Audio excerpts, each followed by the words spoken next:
Désolé, merci merci pour cette invitation.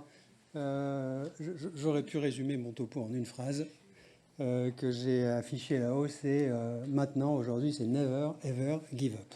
En matière de métastase hépatique, il ne faut jamais lâcher le morceau parce que la résection totale du tissu tumoral est quand même pour les malades la meilleure chance d'entrouvrir la porte possible, éventuelle, de la guérison. Alors ceci dit, comment arrive-t-on à cela en ayant totalement changé les...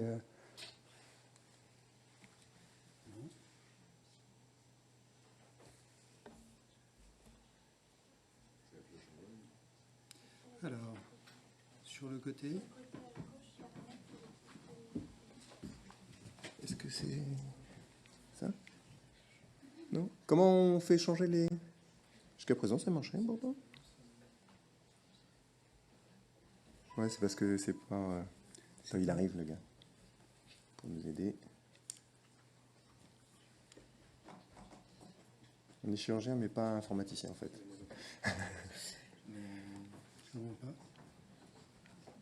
En fait, elle n'est pas sur le bureau. C'est celle-là, hein, Karine? Oui, c'est celle-là. En fait, c'est parce qu'elle vous avez fermé la fenêtre ici. D'accord.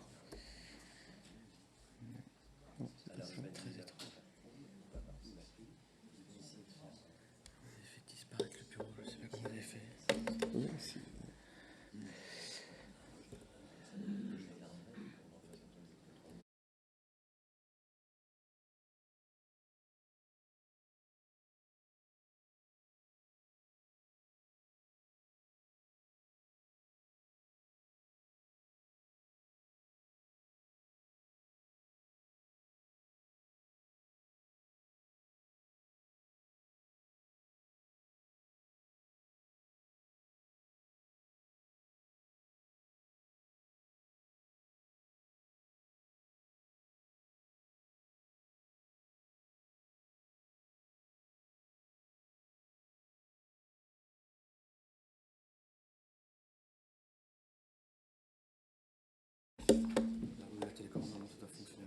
D'accord, très bien. Donc voilà, après avoir résolu les petits problèmes techniques, revenons à notre sujet.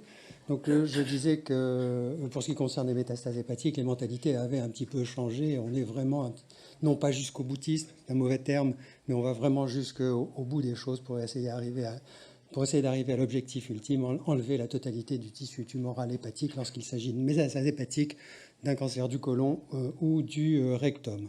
À cela, à mon avis, une raison. Comment en est-on arrivé là? C'est depuis qu'on s'entend, depuis qu'on se parle, depuis qu'on discute au cours de réunions de concertation multidisciplinaires avec les chimiothérapeutes, avec les radiologues pour des analyses complètes des dossiers et des stratégies de prise en charge des malades. Il ne s'agit plus de les prendre en charge chirurgicalement ou de leur faire de la chimiothérapie, mais d'établir de véritables stratégies concertées pour les amener éventuellement à la guérison. Alors, tout ceci est vrai depuis quelques années maintenant, et cela s'est fait beaucoup, je dois dire, à la faveur de l'évolution de la chimiothérapie et de l'arrivée de nouveaux traitements cytotoxiques et des anticorps donc monoclonaux, des thérapies ciblées pour détruire le tissu tumoral. Sur ces courbes, on voit très bien que l'amélioration de la survie des malades apparaît à partir du moment où arrive sur le marché l'oxaliplatine, l'irinotécan, le bevacizumab et le cetuximab. Voici comment on concevait la métastase hépatique d'un cancer du côlon ou du rectum il y a quelques années, quelques décennies déjà, à la fin du XXe siècle, donc dans les années 80. Fin des années 80, il y avait des métastases hépatiques. On considérait souvent que les métastases hépatiques métachrones qui apparaissaient après le traitement du cancer primitif. Et on triait les malades en deux catégories, ceux qui étaient résécables, qui apparaissaient résécables, et ceux qui ne l'étaient pas. Ceux qui n'étaient pas étaient mis en chimiothérapie palliative avec les peu de traitements que nous avions à disposition alors, et ceux qui étaient résécables étaient réséqués avec rarement la conviction qu'on pouvait les amener à la guérison. Je vous rappelle que c'est à partir du rapport de la FC de 1982, Bernard Nordlinger et Daniel Geck, que vraiment ce concept d'exérèse des métastases hépatiques est arrivé sur le marché de la chirurgie. Et le grand progrès, ça a été de comprendre que l'on pouvait, dans la grande masse des malades qui n'étaient pas résécables, d'extraire un certain nombre de patients qui pouvaient éventuellement le devenir secondairement par la mise en place de stratégies thérapeutiques, médico-chirurgicales. Changement donc dans la vision et l'appréhension de cette population de malades, changement dans la vision aussi de l'application des chimiothérapies. Souvenez-vous, c'était chimiothérapie, en général, ça voulait dire palliatif. Et voilà que la chimiothérapie devient un instrument de résécabilité dans la mesure où elle devient adjuvante pour traiter l'invisible lorsque les malades sont résécables et d'induction ou de réduction pour traiter le visible et rendre résécables des métastases qui initialement ne l'étaient pas. Enfin, la métastase synchrone n'est plus une contre-indication à la prise en charge thérapeutique alors qu'elle avait très mauvais pronostic. On la prend en charge aujourd'hui et très rapidement, 2 diapositives pour dire que ces métastases synchrones, qui représentent tout de même 10 à 15% des métastases hépatiques des cancers colorectaux, sont aujourd'hui soit resséquées simultanément, soit resséquées en 2 temps. C'est la chirurgie en 2 temps, d'abord du primitif et des métastases. Que l'on s'interroge aujourd'hui beaucoup de savoir si on peut, dans certaines situations où les métastases sont résécables, traiter dans le même temps les métastases hépatiques et le cancer du côlon ou du rectum. Il n'y a qu'une seule étude prospective randomisée qui a été faite sur le sujet, qui est française, qui a été dirigée par Rennes, qui a pris beaucoup de temps à se faire, 10 ans, et qui semble montrer, le papier est en révision, là, qui semble montrer que le taux de complications graves hépatiques digestives générales n'augmente pas lorsqu'on traite tout en un temps, lorsque les métastases sont résécables, je dis bien résécables, et que lorsqu'on analyse la survie globale et sans récidive, il semble qu'il y ait une amélioration de la survie de ces patients lorsqu'ils sont traités en un temps par rapport à ceux qui sont traités en 2 temps, c'est-à-dire primitif d'abord et métastase ensuite. Et en réalité, l'analyse des observations montre que cette amélioration de la survie sans récidive est liée au fait que parmi les métastases qui sont resséquées en 2 temps, les patients qui sont resséqués en 2 temps, il y en a un certain nombre qui continuent d'évoluer entre les 2 temps et qui sortent finalement de la possibilité thérapeutique. Donc l'objectif pour améliorer nos résultats, une fois qu'on a traité les résécables d'emblée, c'est de rendre résécable ce qui ne l'est pas d'emblée. Pour cela, on a à notre disposition soit de la chimiothérapie, soit de la chirurgie technique, donc véritablement technique chirurgicale, les reconstructions vasculaires, ce que je vous montrerai, soit les techniques de remodelage hépatique, ce que les anglo-saxons appellent le remodelage hépatique, mais qui dit bien ce que ça veut dire, par l'embolisation portale ou des techniques plus sophistiquées. Je vais y revenir. Commençons par les chimiothérapies d'induction. C'est le groupe de Paul Brousse, en fait, qui a le premier montré que l'application d'une chronochimiothérapie à des malades qui n'étaient pas résécables d'emblée pouvait secondairement les amener à la résection. Faisant passer dans leur série, mais c'est à peu près les chiffres que l'on retrouve dans la totalité de la littérature aujourd'hui, dans leur série, donc de 23% de résécabilité d'emblée à 36% de résécabilité au total. 13% des malades jugés non résécables d'emblée devenaient résécables secondairement. C'est un progrès considérable. Qui plus est, avec des résultats tout à fait superposables à ceux qui étaient réséqués d'emblée. Alors, qu'est-ce qu'on entend par résécabilité secondaire? C'est illustré par cet exemple, qui est un exemple de notre service. Vous avez en haut donc un patient qui se présente, une patiente jeune qui se présente avec ce type de métastase.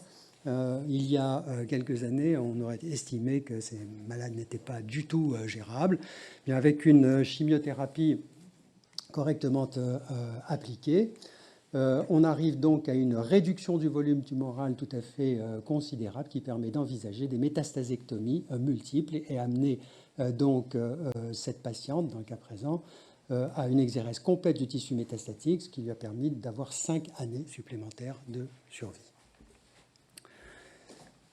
Le choix des chimiothérapies que l'on applique pour obtenir cette résécabilité secondaire est encore assez mal défini et en pleine exploration. Alors, la difficulté, c'est que la plupart des études, la plupart des chimiothérapies que l'on utilise dans cette situation sont extrapolées d'attitudes donc appliquées à des situations métastatiques dites standards. Ce sont des malades qui ont des métastases hépatiques et extra-hépatiques. On leur applique une chimiothérapie et on voit ce que ça devient au niveau du foie. Mais en fait, La réalité n'est pas celle-là. La réalité, c'est qu'il faudrait pouvoir se concentrer sur les malades qui n'ont que des métastases hépatiques exclusives de leurs cancers colorectaux, les amener secondairement à la résécabilité. Et il y a très peu d'études disponibles. Cependant, ce que l'on ressort de tout ça et ce qu'il faut retenir, en fait, c'est quoi?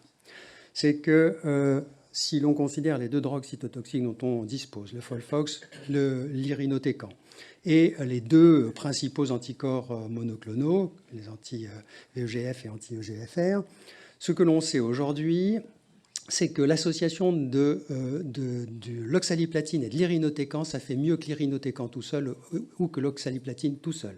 Donc, Folfoxiri, ça fait mieux que le Folfiri ou le Folfox. La deuxième chose que l'on a apprise, c'est que le Folfoxiri associé au bevacizumab fait mieux que le Folfiri associé au bevacizumab. Donc le triple traitement associé à un anticorps monoclonal fait mieux que le double traitement associé à un anticorps monoclonal. Et enfin, ce que nous a appris l'essai Olivia, c'est que l'association Folfiri-Beva, ça faisait mieux que le Folfox-Beva. Autrement dit, idéalement, un malade qui se présente avec des métastases non résécables d'emblée, qu'on veut amener à la résection secondaire, il faut y aller, il faut taper avec Folfoxiri-Beva pour essayer de réduire le volume tumoral. Et oublier ces espèces de stratégies que nous avions il y a quelques années, de progression lente en mettant de côté donc les drogues pour ne pas épuiser le stock des traitements possibles. Aujourd'hui, la devise, c'est il faut taper fort et il faut taper court. Donc il faut taper fort Folfoxiri plus Beva, je vous l'ai dit à l'instant, et il faut surtout taper court parce que si on fait trop de chimiothérapie avant, eh bien on le paye après la chirurgie en termes de complications et de mortalité post-opératoire. Il y a eu des tas de travaux qui ont montré le bénéfice de chimiothérapie courte. En fait, 4 cycles en général, ça suffit à montrer l'effet d'une chimiothérapie sur la résécabilité. Si ça n'est pas résécable après 4 cures, il faut changer de stratégie ou considérer que ça n'est plus résécable. Voici les courbes de survie sorties de l'Ivermed Survey, où on voit parfaitement que les malades qui ont reçu opérés, tous, qui ont reçu plus de 6 cycles avant, ont une survie moins bonne que tous les malades qui recevaient 1 à 6 cycles. Ce sont des études rétrospectives, il y a des biais, je le conçois, mais ça a été montré dans d'autres travaux et on peut y croire l'ensemble de ces résultats. Donc, rendre résécable ce qu'il n'est pas d'emblée par les chimiothérapies d'induction, je vous l'ai montré, c'est la première stratégie. On peut y associer une amélioration, en tout cas les progrès que nous avons faits en matière de chirurgie hépatique. Fini le temps où on se contentait de faire des exérèses parenchymateuses. On y associe aujourd'hui des reconstructions. On fait de la chirurgie vasculaire du foie pour enlever la totalité des métastases. Alors ça veut dire quoi ça? En pratique, ça veut dire deux choses. Ça veut dire l'exérèse des lésions qui envahissent le mur de la veine cave inférieure. C'est assez rare, mais ça arrive et dans ces conditions, ça ne peut plus être une contre-indication. On peut remplacer la veine cave inférieure, mais c'est aussi, et c'est plus compliqué, mais ça marche très bien, la chirurgie des veines hépatiques du foie, la veine hépatique droite, la veine hépatique moyenne, la veine hépatique gauche, lorsque c'est la seule qui reste en place, peut être remplacée, comme c'est le cas ici, avec un petit segment d'autogreffe veineuse, ou peut-être patchée avec des segments ou des petites surfaces, des petites pastilles de péritoine pour rendre le drainage veineux possible et donc l'exérèse possible. Donc, seule limite à l'application de ces chirurgies, c'est l'envahissement des gaines de Glisson au-delà des convergences secondaires et des deux côtés, biliaires, je parle des convergences biliaires et des deux côtés, parce que les réparations sont extrêmement compliquées et associées à des complications post-opératoires qui souvent emmènent les malades dans des zones que l'on ne souhaitait pas au départ, on ne leur rend pas service. Et puis il y a aussi le temps d'exclusion vasculaire du foie. Ces réparations vasculaires demandent beaucoup de temps, elles demandent beaucoup de temps en ischémie, et on arrive à s'en sortir aujourd'hui grâce au clampage intermittent, grâce à la réfrigération de surface, et aussi tout à fait exceptionnellement, mais pour vous montrer jusqu'où on peut aller, à des pratiques de chirurgie ex vivo du foie. Donc on sort le foie, on le réfrigère, on le répare ex vivo, éventuellement sous microscope lorsque cela est nécessaire pour réparer des toutes petites branches artérielles. Pendant ce temps, le malade est en circulation extracorporelle véno-veineuse pour éviter la stase splanchnique et la stase dans le territoire cave inférieur. Et le greffon, donc, travaillé ex vivo, peut être travaillé pendant 2 heures, 3 heures, 4 heures. On a tout le temps qu'il faut, on est dans les meilleures conditions. Et donc l'autogreffon, si je puis dire, réimplanté sans difficulté particulière, ce sont des techniques qui ont bénéficié des avancées, vous l'avez compris, de la transplantation du foie. Alors quand on répare tout ça, alors il n'y a pas beaucoup de séries, ce sont des cas tout à fait exceptionnels, mais il y en a une quand même que je voulais vous montrer qui est assez ancienne, mais qui montrait déjà, vous voyez, fin 1999, que les malades qui avaient une réparation cave, qui avaient un remplacement cave, qui avaient une résection de la veine cave rétro-hépatique associée à l'exérèse du parenchyme hépatique, avaient des résultats tout à fait superposables à ceux qui n'en avaient pas. Troisième stratégie à mettre en place dans l'objectif de rendre résécable ce qui ne l'est pas d'emblée, c'est le remodelage hépatique. Le remodelage hépatique par l'embolisation portale, la chirurgie en 2 temps et la technique du HALPS. Je reviens rapidement en détail sur ces 3 possibilités. L'embolisation portale, tout le monde connaît le principe, on oblitère une branche portale, souvent la droite, parce que le foie droit est nécessaire, la gauche c'est souvent inutile, il y a suffisamment de foie droit. On dévie le flux portal de la gauche, oui c'est ça, pardon je me trompe, vous voyez, de la droite vers la gauche, ce qui induit une atrophie du foie droit et une hypertrophie du foie gauche. Alors l'indication tout à fait simple, c'est quand le volume du foie restant à gauche est insuffisant. Dans quelle limite précisément cela reste à définir, parce que le foie est sain, mais pas tout à fait sain. Il y a eu de la chimiothérapie préopératoire souvent. On ne connaît pas les capacités de régénération du foie lorsqu'il y a eu de la chimiothérapie avant. Donc il y a des travaux en cours aujourd'hui qui essayent de définir la limite en dessous de laquelle il faut faire une embolisation portale. Et alors comment ça se fait ? Cyanoacrylate, c'est fastidieux, c'est long. Des plugs dans la veine porte, c'est très vite fait, c'est facile, mais c'est moins efficace. On peut y associer une oblitération des veines hépatiques, donc de drainage du foie qu'on a embolisé au niveau portal. Et enfin, certains auteurs ont proposé, non pas d'emboliser, mais de réaliser une ligature avec une alcoolisation péropératoire de tout le territoire portal en aval de la ligature pour vraiment arriver à une sidération du foie que l'on destine à être enlevé pour entraîner l'augmentation de volume du foie restant. Chirurgie en 2 temps. Chirurgie en 2 temps, le principe est le suivant. Un foie multimétastatique. On commence par nettoyer le côté qu'on va laisser dans le futur, ici le côté gauche. On réalise donc au cours du premier temps des métastasectomies et on profite de ce temps-là pour lier et alcooliser le territoire portal du côté du foie que l'on va enlever dans un deuxième temps. Donc, après 2 à 3 semaines d'intervalle, le foie gauche s'hypertrophie et on peut à ce moment-là enlever le foie droit. Cette chirurgie en 2 temps est aujourd'hui bien standardisée.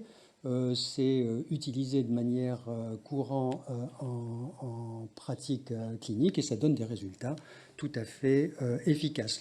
La seule chose qui est rarement explorée, c'est le nombre de malades qui sont traités en un temps là, et qu'on ne retrouve pas au deuxième temps parce qu'ils sont sortis entre les 2 temps. Ils ont reprogressé ou ils ont fait des métastases à côté.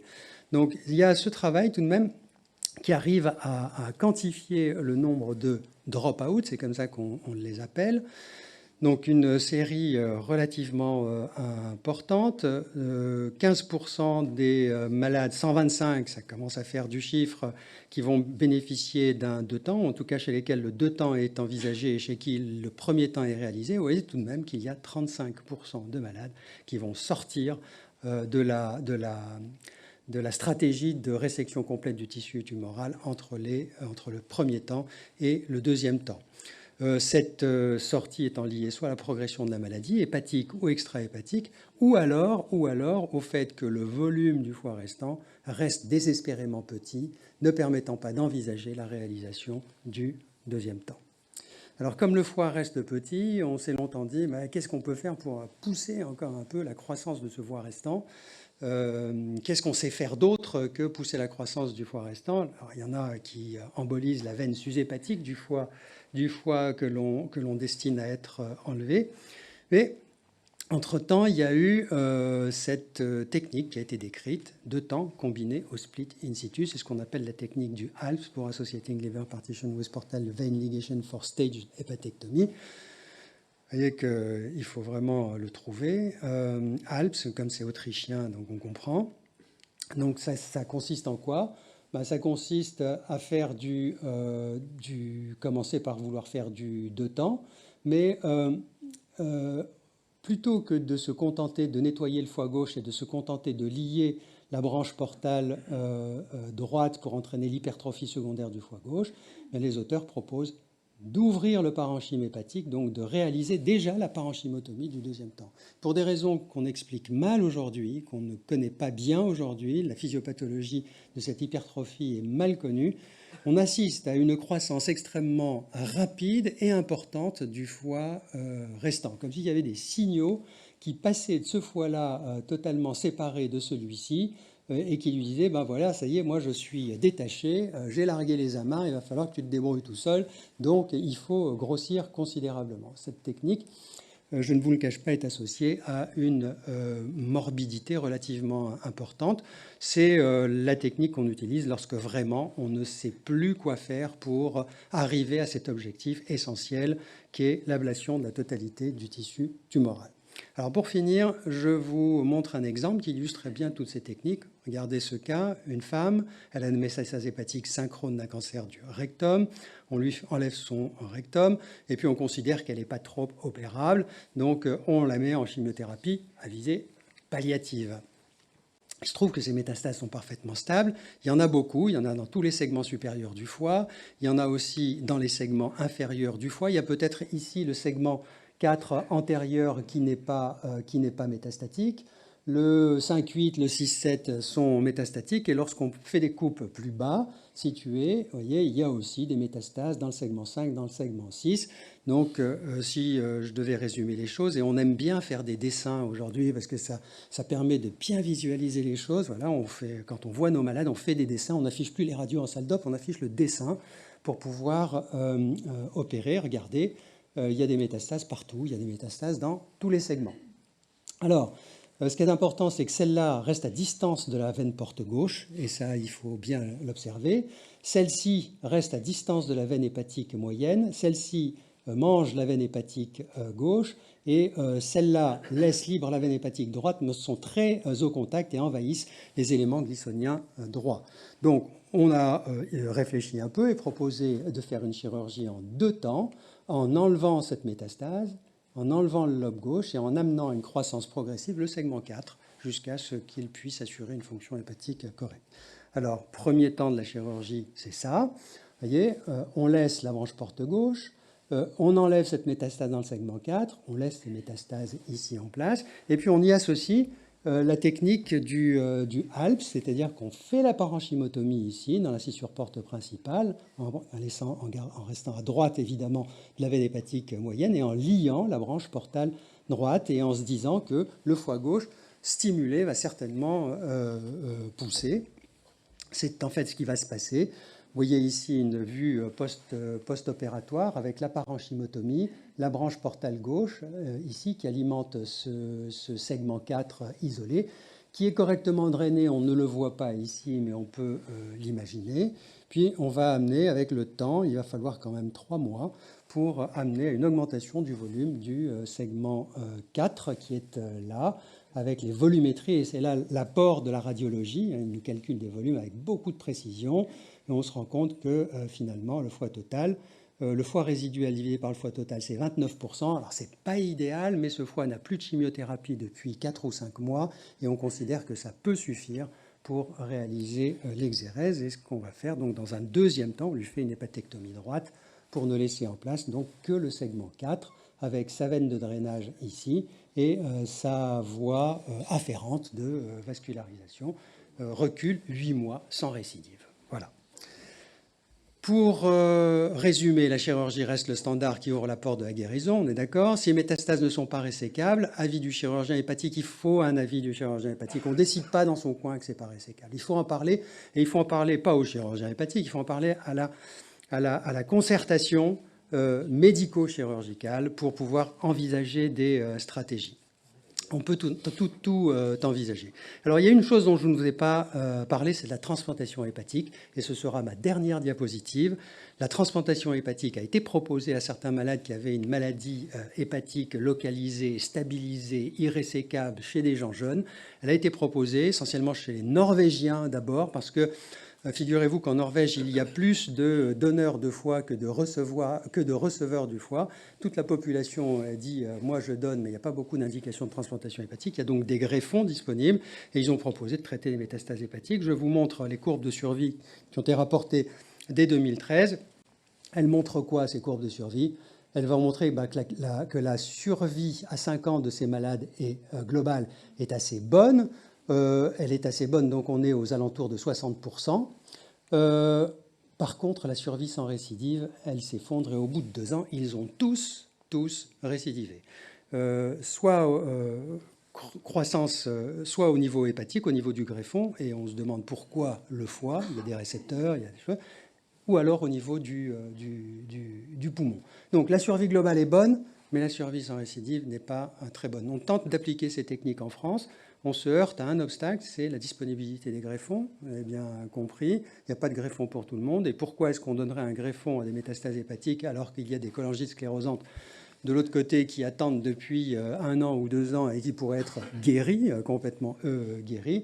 Donc c'est difficile. On est obligé d'utiliser des greffons dits marginaux ou des demi-greffons pour ces malades-là, ce qui évidemment altère encore les résultats par la survenue de complications post-opératoires qui sont relativement fréquentes lorsqu'on sort un petit peu des clous. Je vous remercie. Merci beaucoup. Exposé très clair, comme d'habitude. Est-ce qu'il y a une question pour le professeur Boujema? Oui. Est-ce qu'il y a une place pour l'embolisation, la chimio-embolisation C'est comme ça qu'on est enregistré. Alors, embolisation, non, mais chimiothérapie intra-artérielle. Oui, c'est ça, oui. Chimiothérapie intra-artérielle, oui, bien sûr. Ça fait partie des stratégies qui permettent, par la chimiothérapie préopératoire, quel que soit le mode d'administration, d'amener à la résécabilité. Absolument. C'est une des armes que nous avons à notre disposition pour le faire. Oui. Si je peux me permettre juste un petit mot à ce propos. Pendant longtemps, on a mis des petits réservoirs, vous savez, pour injecter dans l'artère gastro-duodénale. Rentabilité pas très bonne parce qu'au bout de 3-4 injections, l'artère gastro-duodénale et l'artère hépatique se bouchaient ou alors le cathéter se bouchait. On préfère aujourd'hui de très loin réaliser des embolisations à chaque fois renouvelées par voie fémorale. Donc les radiologues montent un cathéter, font la séance de chimiothérapie, retirent le cathéter et là on arrive à 6, 7, 8 cures sans aucun problème. Donc bénéfice pour le malade. Et exemple typique du bénéfice qu'on peut tirer de ces concertations avec les radiologues, les chimiothérapeutes et les chirurgiens. Moi, j'ai une toute petite question. Quelle est votre attitude selon la technique reverse, c'est-à-dire les métastases hépatiques synchrones avec un cancer du rectum en place? On s'occupe du foie, on laisse tomber le rectum.